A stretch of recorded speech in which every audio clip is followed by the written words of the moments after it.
જવાનની દાદાગીરી સામે આવી। ટીઆરબી જવાને પીએસઆઈને ગંભીર ધમકી આપી। ફરજમાં ગેરહાજર રહેતા પીએસઆઈએ કર્યો હતો રિપોર્ટ। પીએસઆઈએ રિપોર્ટ કરતા ટીઆરબી જવાને બબાલ કરી। રિપોર્ટથી ઉશ્કેરાયેલા ટીઆરબી જવાને પીએસઆઈ સાથે ગાળાગાળી કરી।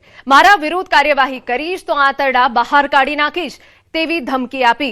તો કેમ નોકરી કરે છે એ હવે હું જોઈ લઈશ કહી ધમકી આપી હોવાનો આક્ષેપ છે। આ મારો ઇલાકો છે, હવે તું કેવી રીતે ખુરશીએ બેસે છે તે જોઈશ કહ્યું ટીઆરબી જવાને। જાવેદ ખાન હુસેન ખાન સામે પીએસઆઈની ફરિયાદ। વાસણા પોલીસ સ્ટેશનમાં ફરિયાદ દાખલ થઈ છે। પોલીસે તપાસ હાથ ધરી છે। વિશાલા બીટમાં ફરજ દરમિયાનની આ ઘટના બની છે।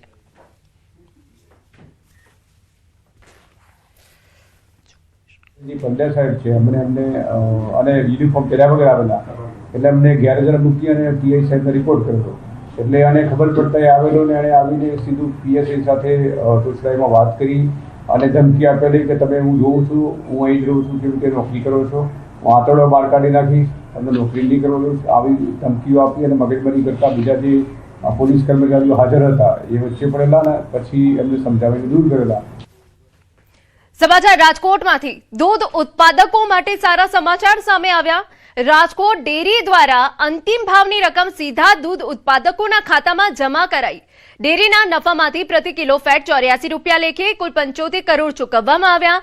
રાજકોટ દૂધ સંઘનો વર્ષ 2025-26નો કુલ નફો 90 કરોડ। રાજકોટ દૂધ સંઘ સાથે જોડાયેલા 761 દૂધ મંડળીઓના 52,182 દૂધ ઉત્પાદકોના ખાતામાં જમા થયા। કેબિનેટ મંત્રી જીતુભાઈ વાઘાણી અને સહકારી આગેવાન જયેશ રાદડિયાની હાજરીમાં આ કાર્યક્રમ યોજાયો। સમાચાર રાજકોટમાંથી। આરટીઓમાં શરૂ થયેલા એઆઈ આધારિત ઓટોમેટેડ ડ્રાઇવિંગ ટેસ્ટ ટ્રેકે લાયસન્સ મેળવવા ઈચ્છુક ઉમેદવારોની મુશ્કેલી વધારી।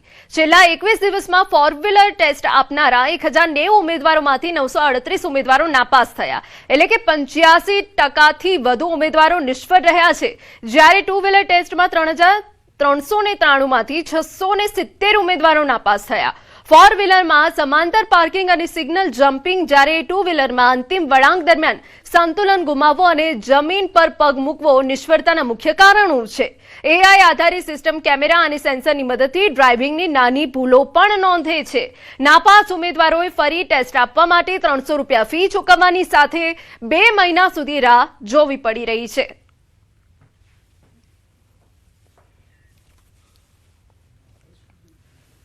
અગાઉ 40%ની આજુબાજુ 4 વ્હીલરમાં રહેતું હતું, જ્યારે 2 વ્હીલરમાં હાલ 15%નો પાસિંગ રેશિયો રહેલો છે। અને રેશિયો ડાઉન થવાનું રિઝલ્ટ કે એઆઈ ટ્રેકની અંદર પહેલાં તો અરજદાર દ્વારા પૂરેપૂરો વિડીયો જોવામાં આવતો નથી। જો અરજદાર દ્વારા પૂરેપૂરો વિડીયો જોવામાં આવે તે સરળતાથી પાસ થઈ શકે છે।